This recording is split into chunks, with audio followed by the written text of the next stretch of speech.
let's jump right into it with the movie that you don't have at bottom. You have it at the top. Talk about the theatrically released, if I'm not mistaken, limited release at the moment, Bottoms. Yeah, it is in select cities. I think only like 22 theaters or something like that. So I'm sure a lot of people haven't yet had the chance to see it. Hopefully more will have a chance to see it when it expands, at least in the US this weekend. It did really well in a per theater average. I think it The baseball set? made exactly. It made 51,000 per theater, which is the fourth highest this year. If you want to get all ESPN with Bruh, it, but I have a question for that. How is it that Yeah. these limited releases have like the same 10 theaters? Are they adding seats? How do you break records if you have the same 10 theaters? it's about like which theaters, how many showtimes. I guess and Bottoms isn't that long. Maybe they packed them in the showtime. Makes sense. Okay, you're right. Correct. The runtime. But Bottoms, definitely, it's been a waning couple of years in terms of the theatrical comedy, right? With the increasing power of Netflix, they've been able to suck away a lot of comedic talent by giving deals to Adam Sandler and Kevin Hart and people like that. So the theatrical comedy has largely been absent for many years. Seth Rogen is also busy doing his streaming television thing, whether it's American Pickle or whatever. What was it, Platonic, that we liked recently on Apple. And luckily, some people have stepped up to fill the void this year with Joyride and with No Hard Feelings. Barbie, of course, was a comedy, albeit one that's linked to IP.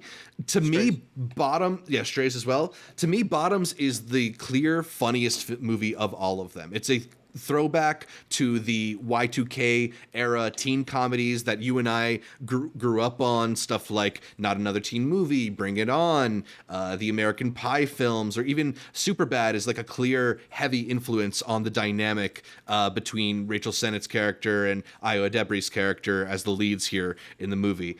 It also has this interesting thing because it is about these queer women characters who want to start a fight club to hook up with other cheerleaders or hook up with the cheerleaders, that it kind of subverts the whole like sexist tropes that the genre is largely built off of by really centering the women in this. And they do a lot of very funny things with it. I think it's like it's both like a very silly and stupid film, but a film that has some real ideas in it as well. They're able to strike that balance somehow, largely through the back of like very hilarious performances by the cast, and also largely through some just really strong comedic joke writing. I think it's a strong script. It's delivering a joke every other line pretty much. And, maybe not every joke in this movie is the funniest in the world, but like they're all solid and some are hilarious. So I had a great time with it. I'm actually haven't had the chance to rewatch it. I'm going again this week. I don't know if you had a chance to rewatch it. Are you planning to rewatch it? Yeah, I need to rewatch this one. I know you guys came out loving it way more than I did. I'm a really big fan of Shiva Baby, which is their last pair up that they had, Emma Segelman and Rachel Sennott. Fantastic movie. Love this movie.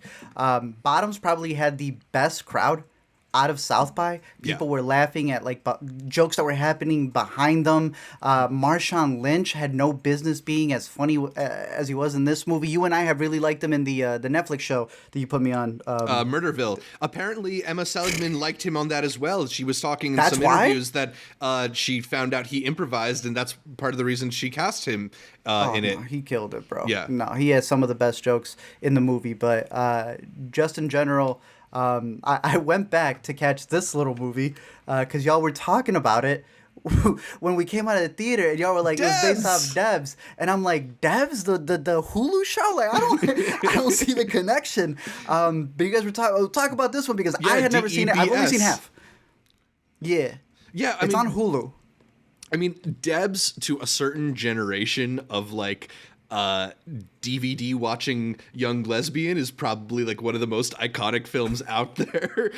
It's this like very campy, silly action comedy about these like young women that are part of a secret agent team that have to like take down a supervillain. But it's just like, I don't know. I wouldn't exactly call it like high art, but it got an indelible, lovable quality to it as well. And I'm not going to complain about a film that features this era of Megan Good. She also Jordana Brewster. I know a lot of people's teenage crush. It's got a good looking cast. Jimmy Simpson. all y'all needed to tell me was that it came from the director who did Herbie Fully Loaded, and I would have been right there, bro. Yeah, of course. And I wherever it is over here, yeah. But no, I caught this one last night. It's got the same tone, so I see exactly what you're talking about. And again, this being an early 2000s movie, that's exactly what Bottoms gets down. And I think that this cast is gonna like go on to do bigger and better things, and it's just crazy to think that like to a lot of people this is the intro for them. Not everybody is on the festival circuit watching them in these tiny movies. Not everybody finished Idol, so to be able to see them in something like this, I think is really cool, especially on the big screen, because Io was in, if you count theater camp, which was also limited, she was a voice in Teenage Mutant Ninja Turtles. I think the biggest thing right now that everybody knows her from would be the bear, but that's TV. So being able to have these two as a pairing, I think is going to be really good. I hope we don't go with like a long period of time where they're not going to be in something together, and we don't realize we're in a golden age right now where they're still doing the Rachel and Io bit. Yeah. I mean, if you've seen any of the press they do together, their dynamic is just so like fun and quick and back and forth. They just are so clearly comfortable together. They've been friends for many years. Came up in NYU together. So all three of them, I know that. Yeah, all three of them, exactly. So, and that's the kind of bond that's sort of like hard to fake. Yeah. When you see Bottoms, you will not only like really love their back and forth, but be sort of like, I'm already like upset if we don't get 5 more pairings of them in movies together. Like exactly. They should, I think it was my buddy Brett who wrote on Letterboxd that they should be like a new generation Abbott and Costello. If you want to get more recent with it, like Ben Stiller and Owen Wilson or something like that. They're more recent, bro. The kids need the new one. What, the Workaholics gang or something? Where are we going with more recent than that? Who's the most Adam Sandler and Netflix? Seth Rogen and James Franco? Are we still allowed to say that? No. I don't want that career for them. But we just need more pairings. We need different wacky scenarios. We need broad comedies and more serious stuff because they're both capable of it.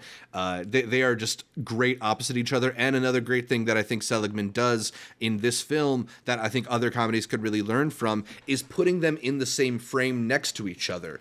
Something that bothered me with Joyride is, as funny as the women are in that movie, it's constantly cutting back and forth between them. And sometimes you want to let people with great comedic timing and chemistry occupy the same space and just interact.